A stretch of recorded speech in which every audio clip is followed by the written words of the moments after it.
जय हिंद। आज हमें सुप्रीम कोर्ट का जो लास्ट टॉपिक है या कोर्ट से संबंधित जो लास्ट टॉपिक है वो पढ़ना है। पीआईएल, जिसे हिंदी में बोला जाता है जनहित याचिका। सुना होगा, सुना भी होगा, पढ़ा भी होगा, न्यूज में सबसे ज्यादा देखा होगा कि इस एनजीओ ने सरकार के खिलाफ जनहित याचिका लगाई, या इस मुद्दे के खिलाफ, या इस फैक्ट्री के खिलाफ, या किसी प्राधिकरण के खिलाफ क्या लगाई, जनहित याचिका लगाई। नाम से क्लियर हो रहा है जनहित याचिका। तो जनहित याचिका होती क्या है, इन शब्दों को तोड़ते हैं थोड़ा सा। होता क्या है जनहित याचिका? जो किसके लिए लगाई जाती है? जनता के लिए लगाई जाती है। याचिका का मतलब क्या होता है? याचिका का अर्थ क्या होता है? याचिका क्या होती है बताइए। रिक्वेस्ट करोगे? रिक्वेस्ट। अच्छा एक चीज बताइए, कल हमने पढ़ा था, कल हमने क्या पढ़ा था? न्यायिक सक्रियता। ठीक है, न्यायिक सक्रियता पढ़ा था, जुडिशियल एक्टिविज्म पढ़ा था। हमने जुडिशियल एक्टिविज्म में ये चीज देखी थी कि जनहित याचिका का जन्म इस एक्टिविज्म के बाद ही हुआ। यह जुडिशियल एक्टिविज्म का ही एक एग्जाम्पल है ये जनहित याचिका। अर्थात ये पहले से नहीं थी, है ना। पहले से क्यों नहीं थी? एक शब्द है, उस शब्द को देखिएगा आप। आज पेन नहीं है तो ऐसे ही समझना। आज शायद ज्यादा अच्छी राइटिंग आए मेरे हाथों से निकल कर। ठीक है, लोकस स्टैंडी, ये शब्द का अर्थ होता है, पहले शब्द देख क्या लिखा हुआ है, ये लोकस स्टैंडी। कहीं भी स्पेलिंग मिस्टेक नहीं है, ये लोकस स्टैंडी ही है। ठीक है, लोकस स्टैंडी का अर्थ ये होता है कि जिसके साथ वाद हुआ है उसको स्वयं ही न्यायालय के समक्ष प्रस्तुत होकर अपने वाद को रखना पड़ेगा, अर्थात याचिका को दायर करना पड़ेगा। अर्थात जिस पर आप बीती हुई है वो उसे स्वयं कहां प्रस्तुत होना पड़ेगा? कोई दूसरा व्यक्ति उसके बिहाफ में आकर याचिका दायर नहीं कर सकता। ये हमारे न्यायालय की शब्दावली थी, लोकस स्टैंडी। फिर धीरे धीरे रेवोल्यूशन हर चीज में आता है, सुधार हर चीज में आते हैं, या रिफॉर्म्स हर चीज में आने चाहिए। तो धीरे धीरे कुछ जजेस आते हैं हमारे उच्चतम न्यायालय के, जिसमें आप वी आर नारायण है, sorry V R Krishna, Bhagwati.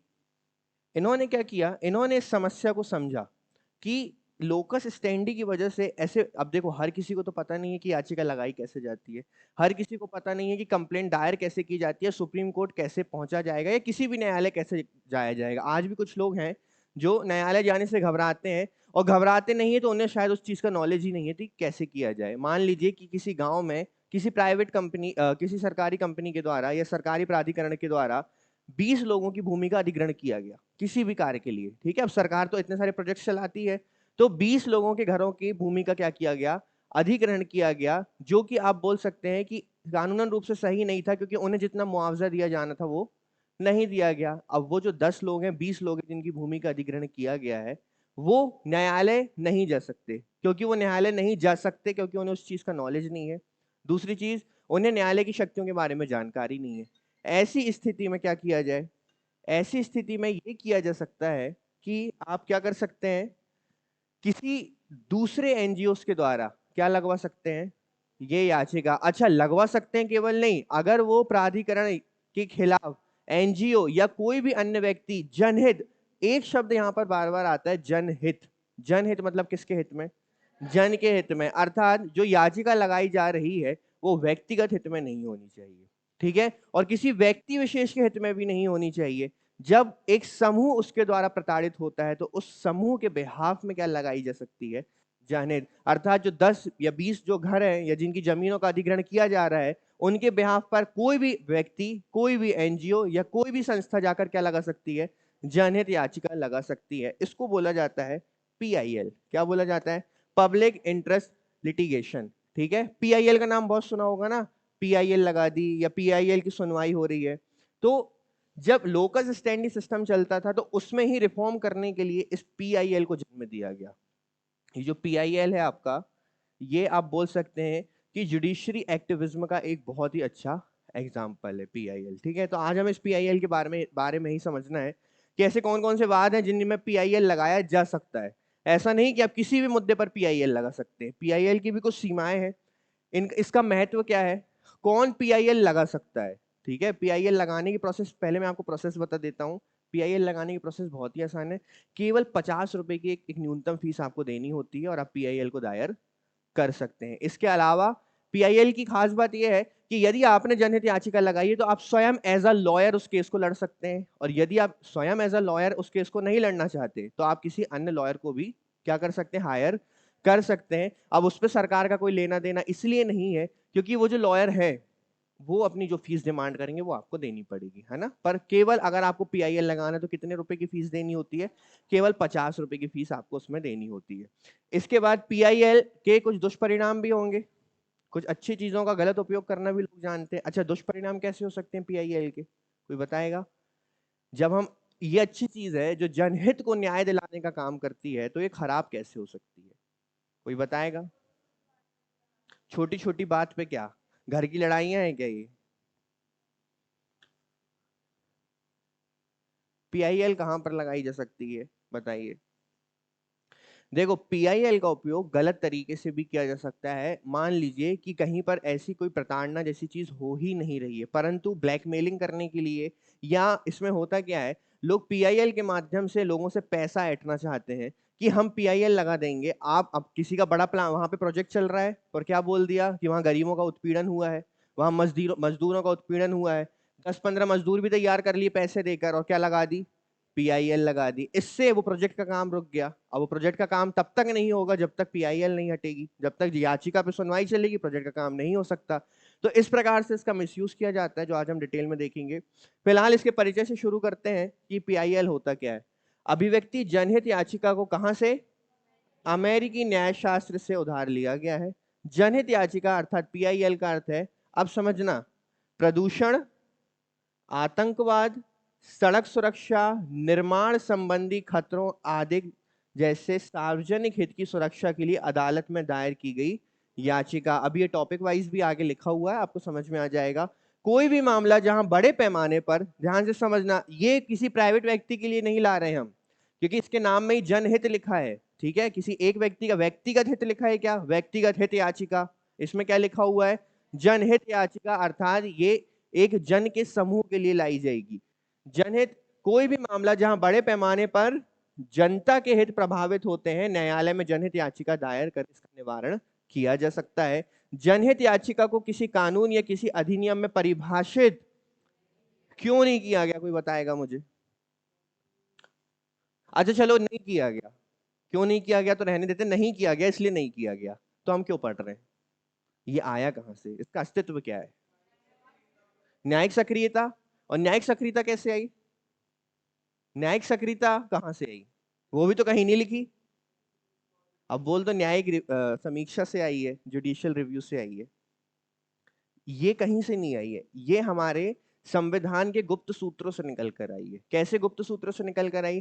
क्योंकि हमारे संविधान में कुछ आर्टिकल्स ने बोला कि समय समय पर इसको परिभाषित कौन करेगा, न्यायालय करेगा। समय समय पर इसकी समीक्षा कौन करेगा, न्यायालय करेगा। तो न्यायालय ने समीक्षा और व्याख्या करने के साथ साथ उसमें एक चीज को जन्म और दे दिया, वो थी न्यायिक सक्रियता, ठीक है, जुडिशियल एक्टिविज्म।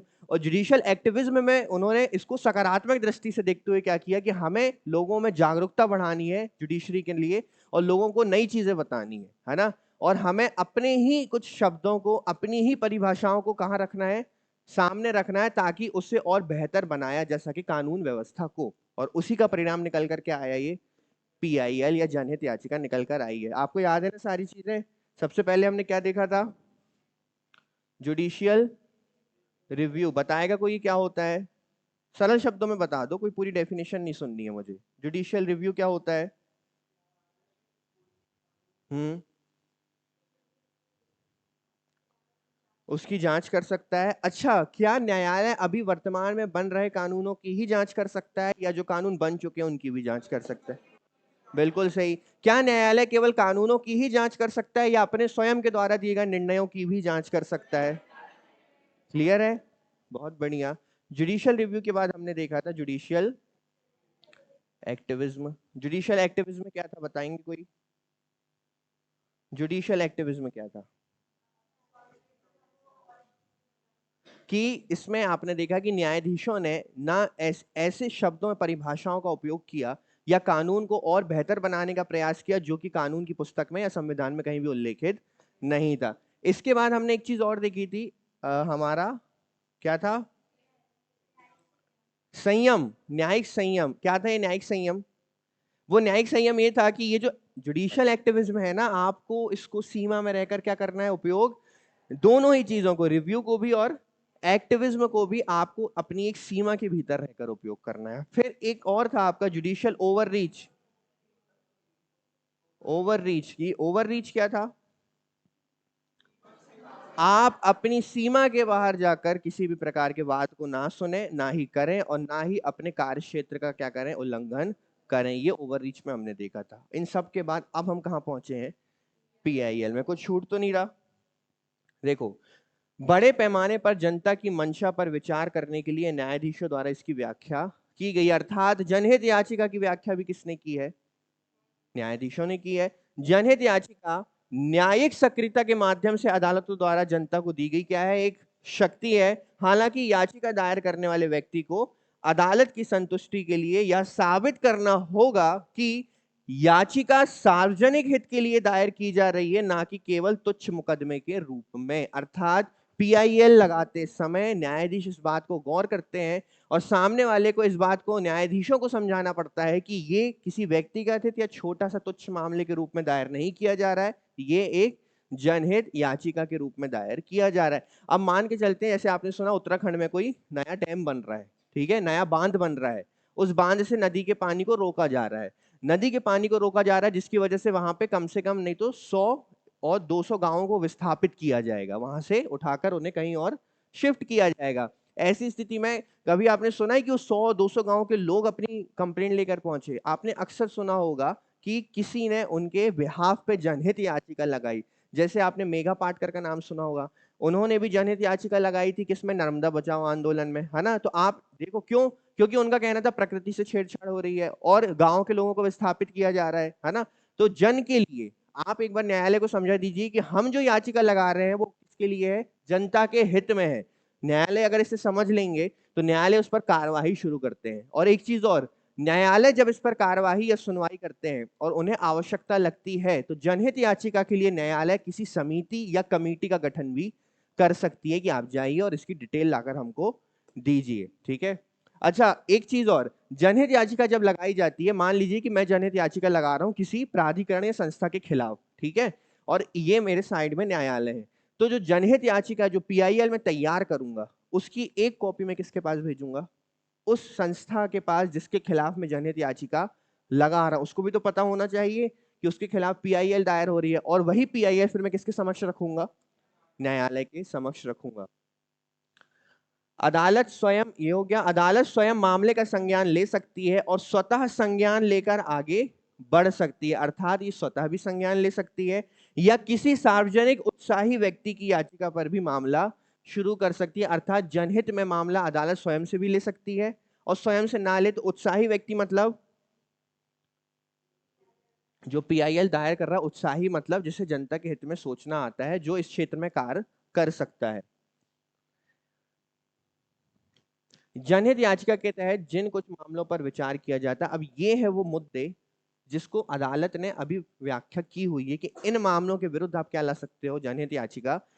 बेहद ही आसान मुद्दे हैं। देखो, सबसे पहला बंधुआ मजदूरी, तो मुझे आप ही बता दीजिए इसकी डेफिनेशन, बंधुआ मजदूरी क्या होता है। पहली चीज, मजदूरी कराना ज्यादा, पैसे देना कम। बस केवल इतना नहीं होता बंधुआ मजदूरी, और क्या होता है बंधुआ मजदूरी, समय से ज्यादा भी काम कराना, और साथ में आपने देखा होगा कभी कभी मजदूरी की हद इतनी चली जाती है कि आप उसके मानव मौलिक अधिकार तो छोड़ दो, आप मौलिक अधिकार तो वैसे ही समाप्त हो जाते हैं, मजदूरी में हो नहीं जाते हैं, कर दिए जाते हैं। मौलिक अधिकार, फंडामेंटल राइट्स के साथ साथ उसके जो ह्यूमन राइट्स हैं उसका भी वायोलेशन क्या हो जाता है, शुरू हो जाता है। आपने वायलेंस भी सुना होगा, है ना, या हिंसा भी सुनी होगी। तो इस चीज के विरुद्ध मैंने आपको कल एक एग्जांपल बताया था कि मान लीजिए किसी होटल में कोई काम करते हैं छोटे बच्चे, ठीक है, 5 साल 10 साल से, और वो एक नहीं है, वो 10 से 15 है, पर उन्हें नहीं पता कि उनके साथ किस प्रकार का उत्पीड़न हो रहा है और इसके खिलाफ वो आवाज उठा सकते हैं। तो ऐसी स्थिति में उस स्थान के खिलाफ जाकर मैं क्या लगा सकता हूँ, जनहित याचिका लगा सकता हूँ। उपेक्षित बच्चे, है ना, जहां पर बच्चों के साथ या फिर छोटे बच्चे जो होते हैं उनके साथ क्या हो रहा है, गलत शोषण या व्यवहार या उत्पीड़न, और आपने देखा होगा अक्सर छोटे बच्चों के साथ कि उन्हें भीख मांगने पर भी क्या किया जाता है, मजबूर किया जाता है। अच्छा, केवल भीख मांगने पे मजबूर किया जाए तो यहाँ तक भी बात सत्य नहीं है। क्यों? क्योंकि उनके अंगों को भी उपेक्षित किया जाता है, ठीक है, उनके अंगों को भी क्या किया जाता है, अब ऐसे शब्दों का उपयोग तो नहीं करेंगे, उनके अंगों के साथ इस प्रकार के कृत्य किए जाते हैं जिस वजह से उन पे दया भाव दूसरों का प्रकट हो और उन्हें भीख ज्यादा मिल सके, है ना। तो ये भी गलत है। श्रमिकों को न्यूनतम वेतन का भुगतान ना करना और आकस्मिक श्रमिकों का क्या करना, शोषण करना, महिलाओं पर अत्याचार, पर्यावरण प्रदूषण एवं पारिस्थितिक संतुलन में गड़बड़ी। अभी हमने बोला ना कि अगर कोई नया डैम बन रहा है और उससे कहीं ना कहीं, जैसे आप अभी देखिए हमारे बक्सवाहा जंगल में बोला गया कि इंडिया की सबसे बड़ी जो डायमंड है, डायमंड की माइन कहाँ निकली, ऐसा बोला गया सर्वे में, निकली तो है नहीं अभी। तो उन्होंने क्या डिसाइड किया कि पूरे बक्सवाहा जंगल को हटाकर क्या किया जाएगा। बक्सवाहा जंगल किस जिले में आते हैं, छतरपुर में, ठीक है। तो बक्सवाहा जंगल को हटाकर क्या किया जाएगा, उस डायमंड को निकाला जाएगा। बट उस डायमंड के लिए, जिस डायमंड की वैल्यू केवल एक चमक के अलावा कुछ नहीं है, ठीक है, हमें बनाया गया मूर्ख। डायमंड कोई है नहीं ऐसी चीज, ठीक है। अगर गोल्ड के कंपैरिजन में देखा जाए तो डायमंड कुछ नहीं है, ठीक है। क्या हुआ है, कुछ वर्षों तक एक सिंगल कंपनी की मोनोपोली रही है पूरे वर्ल्ड में डायमंड माइंस पे, ठीक है। उसने डायमंड को ऐसा पेश किया है पूरे वर्ल्ड के सामने कि इससे अच्छा मेटल कुछ है ही नहीं। क्यों? क्योंकि राजा महाराजा उसको अपने मुकुट में लगवाते थे, राजा महाराजा उसको अपने सिंहासन में लगवाते थे, वो अपनी महारानियों को उसको गिफ्ट करते थे, और फिर एडवर्टीजमेंट कि अगर गिफ्ट में अपनी बीवी को डायमंड नहीं दिया तो क्या दिया, है ना, फिर तो आप पति ही नहीं किसी काम के, तो हमें शादी ही नहीं करनी फिर, है ना। तो इस तरह से चीजों को मैनिपुलेट किया जाता है, हमारे माइंड को मैनिपुलेट किया जाता है। अब जैसे हमारे यहाँ गोल्ड रिंग्स दी जाती हैं, तो अब एंगेजमेंट रिंग में एडवर्टीजमेंट क्या आने लगे, गोल्ड दिया तो क्या दिया, प्लेटिनम, प्लेटिनम चलने लगा ना, असली प्यार तो प्लेटिनम है। आप उनके शब्द सुनिए एडवर्टीजमेंट वालों के, ठीक है, वो आपके माइंड के साथ खेलेंगे। तो आप क्या बोलोगे, मम्मी मैं भी प्लेटिनम पहनाऊंगा, गोल्ड नहीं पहनाऊंगा, जबकि कुछ नहीं है।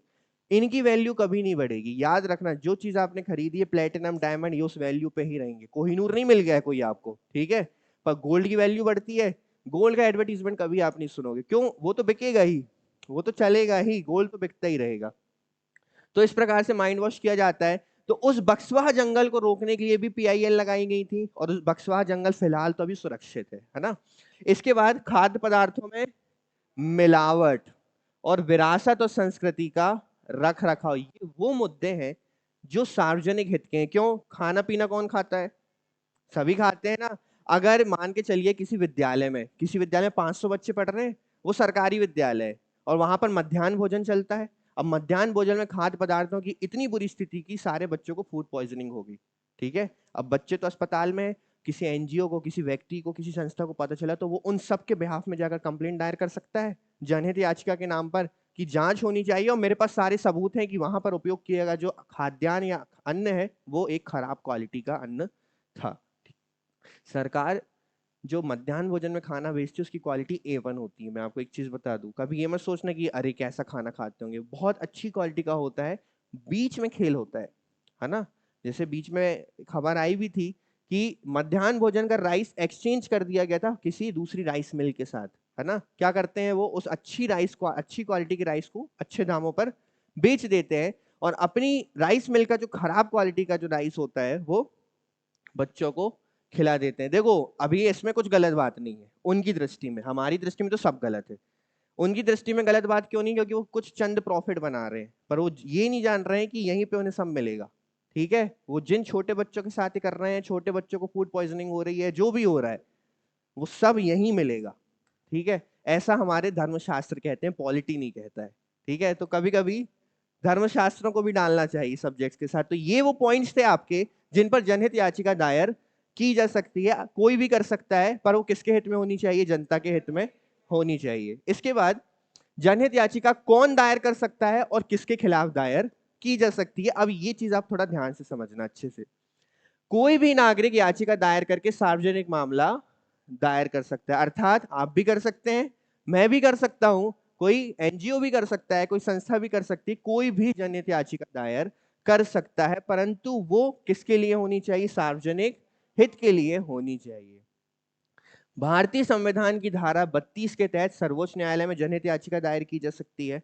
भारतीय संविधान की धारा 226 के तहत उच्च न्यायालय में, ये याद है आपको, रिट से संबंधित है ये आपके। दंड प्रक्रिया संहिता की धारा 133 के तहत मजिस्ट्रेट की अदालत में इसे लगाया जा सकता है। हालांकि अदालत को इस बात से संतुष्ट होना चाहिए कि जो रिट याचिका जनहित याचिका के लिए कुछ बुनियादी जरूरतों को पूरा करती है। जनहित याचिका किसी राज्य, केंद्र सरकार, नगर निगम प्राधिकारियों के खिलाफ दायर की जा सकती है, ना कि किसी निजी पार्टी के खिलाफ। अब यहां पर हमको एक चीज समझने लायक है। देखो, कोई भी जनहित याचिका किसी राज्य, अच्छा ये राज्य जो शब्द आया तो मुझे राज्य का मतलब बता दो। यहां पर राज्य का मतलब राज्य नहीं है। राज्य का मतलब क्या है? राज्य का मतलब देश मत बोलो। राज्य का मतलब क्या है? जो आपकी पहली अनुसूची में विनिर्दिष्ट है। आपको पता है, हमने देखा था कि राज्य में क्या क्या आता है, उसके भूभाग में क्या क्या आता है। सारे स्टेट्स आएंगे, यूटी आएगी, और उसका जो भूभाग क्षेत्र है वो सारा का सारा किसके भीतर आता है। यहां तक कि सरकारी जितने भी प्राधिकरण है, पब्लिक सेक्टर यूनिट्स हैं, वो किसके अंतर्गत आते हैं। अर्थात, और इसके अलावा जिसके भीतर 50% से अधिक किसके शेयर्स हैं, या जिसका कंट्रोल कौन करता है, सरकार करती है, वो किसके भीतर आएंगे। याद है चीजें। नगर निगम प्राधिकारियों के खिलाफ दायर की जा सकती है, ना कि किसी निजी पार्टी के खिलाफ। राज्य की परिभाषा वही है जो संविधान के अनुच्छेद 12 में दी गई है। अनुच्छेद 12 में 12 के तहत दी गई है, और इसमें भारत की सरकार और संसद और प्रत्येक राज्य की सरकार और विधानमंडल और भारत के क्षेत्र के भीतर या नियंत्रण के तहत सभी स्थानीय और अन्य प्राधिकरण शामिल हैं। ठीक है, आगे बढ़ते हैं। अब कुछ ऐसे मामले हुए जिनकी वजह से पीआईएल ने जन्म लिया। पीआईएल अस्तित्व शुरू से तो था नहीं, ना कॉन्स्टिट्यूशन में कहीं लिखा था, ना हमारी लॉ की पुस्तक में कहीं लिखा था कि पीआईएल होता क्या है। कुछ वाद ऐसे होते गए कि जजेस को लगा, जैसे कृष्णा, मैंने अभी आपको नाम बताया, जस्टिस भगवती, इन्हें लगा कि पीआईएल नामक चीज का जन्म होना चाहिए और पीआईएल जैसी चीज हमारी न्यायिक व्यवस्था में होनी चाहिए। सबसे पहला वाद मुंबई कामगार सभा बनाम अब्दुल थाई। देखो, न्यायाधीश वी आर कृष्णा अय्यर ने भारत में, ये सबसे पहला मामला था आपका, ठीक है, अय्यर ने भारत में बॉम्बे कामगार सभा बनाम अब्दुल थाई में जनहित याचिका की स्थापना की। 1976 में इस मामले में एक उद्योग के श्रमिकों को बोनस देना शामिल था। ठीक है, अब उद्योगों में उनसे, अभी मैंने आपको बोला, बंधुआ मजदूरी, या उनसे उतना कार्य करवाया जा रहा है और उनको उनके लिए वेतन उतनी नहीं दी जा रही है। तो ये जनहित याचिका पूरे मजदूरों के लिए थी, और उन्हें अदालत ने फिर क्या दिया, बोनस देने को कंपनी को आदेश दिया। हुसैन आरा खातून बनाम बिहार राज्य। देखो, जनहित याचिका का पहला रिपोर्ट किया गया मामला कौन सा है? हुसैन आरा खातून बनाम बिहार राज्य। बिहार राज्य था जो, अब इसको ध्यान से समझना, इसमें एक्चुअल हुआ क्या था। जेलों में विचाराधीन कैदियों की अमानवीय स्थितियों पर केंद्रित था, जिसके कारण 40,000 से अधिक विचाराधीन कैदियों को क्या किया गया था, 40,000 कैदियों को न्यायालय ने सीधे क्या कर दिया। तो छोटा मामला हुआ क्या? देखो, यह कई वर्षों से मुकदमे की क्या कर रहे थे, मतलब वो हैं तो कैदी, पर उनके मुकदमे की क्या नहीं हो रही है, सुनवाई नहीं हो रही थी।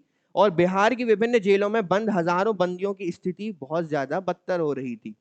सुप्रीम कोर्ट ने फैसला सुनाया कि समाज के व्यापक हित से जुड़े मामले में, अब ध्यान से सुनना, यह मामला क्या लिखा हुआ है, हुसैन आरा खातून बनाम, क्या लिखा है, हुसैन आरा। ये आप याद रखेंगे, क्योंकि पहली बार कोर्ट ने या न्यायालय ने इसमें त्वरित न्याय का सिद्धांत बोल सकते हैं, या त्वरित न्याय के अधिकार की बात की। यानी इन्हें तुरंत क्या मिलना चाहिए, न्याय मिलना चाहिए, इसलिए तुरंत न्याय देते हुए उन्होंने 40,000 से अधिक कैदियों को क्या कर दिया। तो कभी भी पूछा जाए ये त्वरित न्याय का अधिकार इसने जन्म कहां लिया, या पहली बार कहां सुनने मिला आपको? हुसैन आरा खातून बनाम बिहार राज्य में। त्वरित न्याय का अधिकार एक मौलिक अधिकार है जो अनुच्छेद 21 द्वारा संरक्षित जीवन और व्यक्तिगत स्वतंत्रता के दायरे में आता है। सर्वोच्च न्यायालय के फैसले के परिणाम स्वरूप कई वर्षों से मुकदमे की प्रतीक्षा कर रहे इन 40,000 कैदियों को क्या कर दिया गया, 40,000 कैदी जो कैद में थे परंतु उनकी सुनवाई नहीं हो रही थी, जब ये बात पहुंचती है न्यायालय के समक्ष, तो न्यायालय क्या करते हैं, त्वरित न्याय का क्या देते हैं, अधिकार की बात करते हैं, और जो बोलते हैं कि ये आर्टिकल 21 के अंतर्गत ही आएगा, और इसकी इसकी बात करते हुए वो क्या कर देते हैं, 40,000 कैदियों को रिहा कर देते हैं। ये जनहित याचिका का पहला मामला आता है जो किसके द्वारा फाइल किया गया था, हुसैन आरा खातून के द्वारा फाइल किया गया था। ठीक है, जनहित के लिए है ना, कितने लोगों के लिए है, 40,000 लोगों के हितों के बारे में है। क्यों? क्योंकि वो कैद में है, परंतु उनके केस की सुनवाई आगे हो नहीं रही थी। सेम एज MC मेहता बनाम भारत संघ, गंगा जल प्रदूषण के खिलाफ लाई गई एक जनहित याचिका में, ताकि गंगा जल के किसी अन्य प्रदूषण को रोका जा सके, सुप्रीम कोर्ट ने माना कि याचिकाकर्ता हालांकि नदी तट का मालिक नहीं है। ध्यान से समझना, क्या गंगा तट का कोई मालिक है? क्या गंगा नदी का कोई मालिक है? क्या किसी भी नदी का कोई मालिक है? परंतु वह वैधानिक प्रावधानों को लागू करने के लिए अदालत में जाने का हकदार है, क्योंकि वह गंगा जल का उपयोग करने वाले लोगों के जीवन की रक्षा करने में रुचि रखने वाला व्यक्ति है। अर्थात अब यहां पर देखो, किसी जन की बात नहीं हो रही है, यहां गंगा जल के प्रदूषण को रोकने की बात हो रही है। अच्छा, क्यों हो रही है? आप तो उसके मालिक है नहीं। वो इसलिए हो रही है क्योंकि उस जल का उपयोग कौन करता है? जनता करती है। तो वो किसके हित में हुआ? इसीलिए कोर्ट ने माना कि ये याचिका एक्सेप्ट की जाएगी और इस पर सुनवाई की जाएगी। इसके बाद एक मामला और होता है आपका SP गुप्ता बनाम भारत संघ। SP गुप्ता बनाम भारत संघ के मामले में न्यायमूर्ति PN भगवती, अभी नाम बताया था मैंने आपको, PN भगवती द्वारा जनहित याचिका आंदोलन के एक नए युग की शुरुआत की गई। इस मामले में यह माना गया कि उन व्यक्तियों के लिए जो सामाजिक, आर्थिक और किसी अन्य विकलांगता के कारण, ध्यान से समझना, उन व्यक्तियों के लिए जो सामाजिक, आर्थिक या किसी अन्य विकलांगता के कारण न्यायालय का दरवाजा नहीं खटखटा सकते, सच्चाई के साथ काम करने वाले सार्वजनिक या सामाजिक कार्य समूह का कोई भी सदस्य कानूनी उल्लंघन के खिलाफ निवारण की मांग करते हुए उच्च न्यायालय या उच्चतम न्यायालय के रिट क्षेत्राधिकार का आह्वान कर सकता है। इसमें यह बोला गया कि ऐसा कोई भी व्यक्ति जो या तो सामाजिक रूप से या आर्थिक रूप से या विकलांगता के कारण न्यायालय का दरवाजा नहीं खटखटा सकता, तो उनके बिहाफ पर कोई सामाजिक समूह से जुड़ा व्यक्ति उनके लिए रिट दायर कर सकता है। इस निर्णय से जनहित याचिका सार्वजनिक कर्तव्यों को लागू करने के लिए एक शक्तिशाली हथियार बन गई। सार्वजनिक कर्तव्य किसके? आपके और हमारे। कि हम देख रहे हैं कि किसी क्षेत्र में किसी जनों के साथ या कुछ लोगों के समूह के साथ क्या हो रहा है? गलत व्यवहार हो रहा है। उन 7 पॉइंट्स में से किसी भी पॉइंट्स की वजह से उनमें क्या हो रहा है? उल्लंघन हो रहा है। तो ऐसी स्थिति में आप क्या कर सकते हो? जनहित याचिका दायर कर सकते हो। जहां कार्यकारी कार्यवाही या दुष्कर्म के परिणाम स्वरूप सार्वजनिक क्षति हुई है और परिणाम स्वरूप भारत का कोई भी नागरिक या कोई भी उपभोक्ता समूह या सामाजिक कार्य समूह उन सभी मामलों में कानूनी उपचार की मांग करते हुए देश की शीर्ष अदालत से संपर्क कर सकता है, जहां आम जनता या जनता के एक वर्ग के हित दांव पर लगे हों। यहां पर भगवती, जो हमारी जस्टिस भगवती हैं, उन्होंने बोला। ठीक है, तो ये वो वाद थे। देखो, सबसे पहला वाद हमने क्या देखा? यहां पर हमने देखा कि यहाँ पे बोनस नहीं दिया जा रहा था। एक तरीके से जितना कार्य किया जा रहा है उतना वेतन नहीं दिया जा रहा है, या आप इसे बंधुआ मजदूरी मान सकते हैं। फिर हमने हुस्नेरा खातून में देखा कि ऐसे बहुत से कैदी हैं जिनकी सुनवाई नहीं हुई है और वो कहाँ पर है? बैठे हुए हैं, जेल के अंदर बैठे हुए हैं।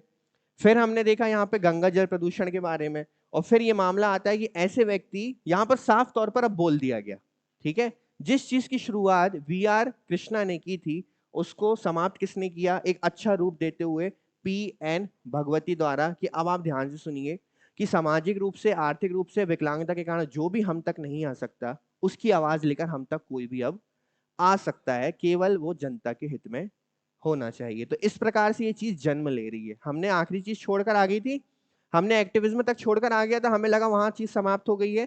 हमने थोड़ा सा कल देख भी लिया था कि PIL होता क्या है। PIL होती जनहित याचिका।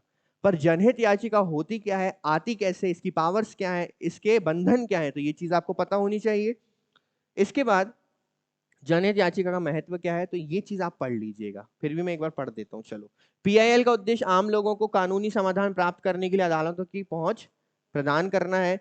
PIL सामाजिक परिवर्तन और कानून का शासन बनाए रखने तथा कानून और न्याय के बीच संतुलन को तेज करने का एक महत्वपूर्ण साधन है। जनहित याचिकाओं का मूल उद्देश्य गरीबों और हाशिए पर रहने वाले लोगों के लिए न्याय सुलभ कराना है।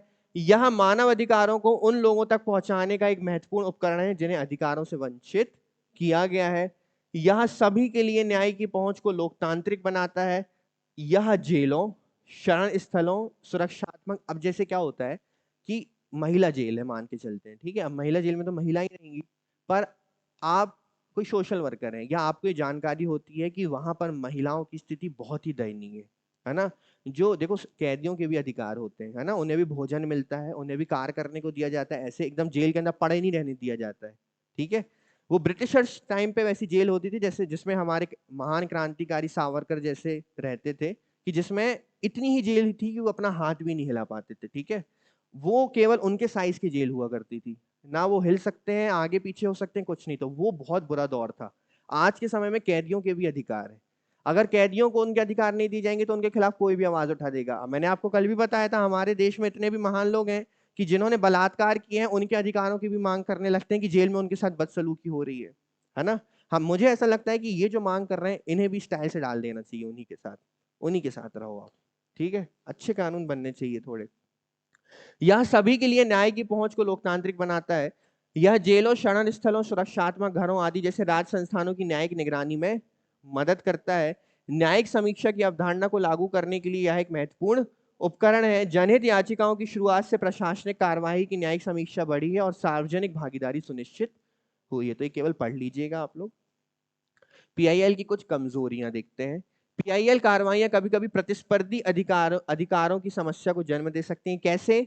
जब कोई अदालत प्रदूषण फैलाने वाले उद्योग को बंद करने का आदेश देती है, मान के चलते हैं कोई उद्योग है जो क्या फैला रहा है, प्रदूषण फैला रहा है, तो उसको बंद करने का क्या दे दिया। पर एक चीज यहां पे दिक्कत हो गई, क्यों? क्योंकि उस उद्योग में अपनी आजीविका से वंचित श्रमिकों और उनके परिवार के हितों पर अदालत का ध्यान नहीं गया। अगर कोई उद्योग बंद हो रहा है तो हो सकता है उस पर 500 मजदूर काम कर रहे हो, उन 500 मजदूरों को घर चल रहा हो उस उद्योग की वजह से। तो प्रदूषण के आधार पे आपने उद्योग तो बंद कर दिया, पर उन 500 लोगों से आपने उनका रोजगार भी, तो ये एक कमजोरी है। इससे अदालतों पर निहित स्वार्थों वाले दलों की तुच्छ जनहित याचिकाओं का बोझ बढ़ सकता है। आज जनहित याचिकाओं को कॉरपोरेट, राजनीतिक और व्यक्तिगत लाभ के लिए विनियोजित किया गया है। आज जनहित याचिका गरीबों और पीड़ितों की समस्याओं तक सीमित नहीं रह गई, बदला लेने के लिए भी हो गई है, ठीक है ना। मान के चलते पार्टी ए कुछ अच्छा काम करी, पार्टी बी को पसंद नहीं है, तो बोल दिया क्या। अच्छा एक चीज बताओ, कोई भी व्यक्ति, चाहे वो गरीब हो चाहे वो अमीर हो, बिक सकता है कि नहीं बिक सकता है? खड़े कर लिए 500 लोग अपने साथ, 500 किसान अपने साथ खड़े कर लिए कि हमारे साथ गलत हो रहा है, हमें भूमि का अधिग्रहण किया जा रहा है हाईवे के नाम पर। कुछ भी हो सकता है उस चीज पे, तो इसका दुरुपयोग भी किया जा सकता है। सामाजिक, आर्थिक या पर्यावरणीय समस्याओं को हल करने की प्रक्रिया में न्यायपालिका द्वारा न्यायिक अतिरेक, कल हमने देखा है, अर्थात जुडिशियल ओवर रीच, कि आप आर्थिक या पर्यावरणीय समस्या को सुलझाने के लिए आप अपने क्षेत्र से बाहर जाने का क्या कर रहे हो, प्रयास कर रहे हो। जो आपके जुडिशियल क्षेत्र में नहीं आता वहां भी आप निर्णय देने का काम कर रहे हो। शोषित एवं वंचित समूह से संबंधित जनहित याचिका के मामले में कई वर्षों से क्या हो जाते हैं, लंबित हो जाते हैं। हाल के दिनों में जनहित याचिका मामलों में वृद्धि के लिए जिम्मेदार कारक क्या है? ऐसे कई कारक हैं जिन्होंने हाल के दिनों में भारत में जनहित याचिका में वृद्धि में योगदान दिया है। सबसे पहला तो जो जैसे आप अभी प्राप्त कर रहे हो कि अब आपको पता है कि यदि हमारे गांव में कुछ गलत हुआ तो हम क्या लगा सकते हैं, जनहित याचिका लगा सकते हैं। पढ़े लिखे लोगों को कभी इन चीजों से घबराना नहीं चाहिए, है ना। जैसे आपको किसी चीज की डिटेल चाहिए, आपको पता है राइट टू इन्फॉर्मेशन का अधिकार है आपके पास, आरटीआई का अधिकार है, बिल्कुल मांगो। कौन कौन रोक सकता है? कोई नहीं रोक सकता आपको आरटीआई लेने से। अगर पढ़े लिखे हो, अगर उस चीज का ज्ञान रखते हो, तो हर चीज को निकलवाने का और हर चीज करने की हिम्मत रखो, पर वो कानून के भीतर और उसके दायरे में होनी चाहिए। कानूनी प्रणाली और मानव अधिकारों के बारे में जागरूकता बढ़ने के साथ साथ शिक्षा तक अधिक पहुंच के कारण ऐसे लोगों की संख्या में वृद्धि हुई है जो सामाजिक परिवर्तन लाने के लिए पीआईएल तंत्र को समझते भी हैं और उसका उपयोग भी करते हैं। कानूनी प्रणाली को मजबूत बनाना, कानूनी प्रणाली विशेष रूप से न्यायपालिका को मजबूत करने से व्यक्तियों और समूहों के लिए अदालतों तक पहुंच, जनहित याचिका मामले दायर करना आसान हो गया है। जनहित याचिका मामलों के लिए सर्वोच्च न्यायालय द्वारा दिशा निर्देश तैयार करने से भी प्रक्रिया अधिक पारदर्शी और सुव्यवस्थित हो गई है। मीडिया कवरेज, मीडिया की वृद्धि और पीआईएल मामलों की बढ़ती कवरेज ने उन मुद्दों पर जनता का ध्यान आकर्षित किया है जो अन्यथा किसी का ध्यान नहीं जाता था। अब तो कुछ होता नहीं कि मीडिया पहुंच जाती है। कुछ तो जनहित याचिका इसलिए भी लगाते हैं कि उनकी पब्लिसिटी हो सके। चलो ठीक है, जनता का भी हित है उसमें छिपा है, थोड़ा बहुत 10% हित छिपा है, तो 90% वो क्या है, अपने सेल्स के लिए। क्योंकि अगर सक्सेसफुल हो गए तो क्या मिलेगी, पब्लिसिटी मिलेगी। बहुत से लोग हैं, कुछ लोगों की आदत पता क्या होती है, अब कुछ लोग बेरोजगार नहीं होते हैं, कुछ लोग पीआईएल वाले होते हैं कि वो इंतजार करते हैं कि सरकार कुछ नया करे, कोई नया बांध बनाए, कोई नया हाईवे बनाए, कुछ भी बनाए, जहां से वो लोगों को विस्थापित करे या प्रदूषण हो या कुछ भी हो, और वो क्या लगाते हैं फिर, सरकार को ब्लैकमेल करने का काम करते हैं। ठीक है। सक्रियता में वृद्धि, सक्रियता के बढ़ने से व्यक्तियों और समूहों की संख्या में वृद्धि हुई है जो सार्वजनिक हित के मुद्दों को उठा रहे हैं और परिवर्तन लाने के लिए पीआईएल तंत्र का उपयोग कर रहे हैं। और अंतिम है आपका राजनीतिक समर्थन, जनहित याचिका मामले के लिए राजनीतिक नेताओं के समर्थन ने भी दायर मामलों की संख्या बढ़ाने में मदद की है, क्योंकि अब आपको पता है कि राजनीतिक तंत्र भी इसका क्या करने लगे हैं, समर्थन करने लगे। अब अगर पार्टी ए कुछ काम करेगी, उसमें कुछ भी प्रॉब्लम है, तो पार्टी भी समर्थन करेगी कि नहीं करेगी, क्योंकि पार्टी भी पावर में नहीं है। बस यही चीज है। तो ये है आपका पीआईएल, जनहित याचिका। समझ में आया? अच्छे से समझ में आया? आप लगा सकते हैं जनहित याचिका किसके हित में होनी चाहिए? जनता के हित में। क्या प्रदूषण के खिलाफ लगाई जा सकती है? बच्चों के साथ हो रहा है दुष्परिणाम या दुष्व्यवहार, लगाए जा सकते हैं। दुर्व्यवहार कहीं हो रहा है बच्चों के साथ, महिलाओं के साथ, या बंधुआ मजदूरी, लगा सकते हो। तो आज घर जाके सब लोग जनहित याचिका लगाओ। ठीक है। पूरी सड़कों पे निकलना और देखना कहीं तो शोषण हो रहा होगा, कहीं तो सरकारी तंत्र में ऐसा होगा जो शोषण कर रही होगी। और जनहित याचिका 50 रुपए है जनहित याचिका लगाने के लिए। एडवोकेट आप खुद बन जाओ, क्योंकि फीस दे नहीं पाओगे अभी आप लोग। क्लियर है? तो ये था जनहित याचिका। जो समझ में ना आया मुझसे बाद में पूछ सकते हैं। क्लियर है? चलो, जय हिंद।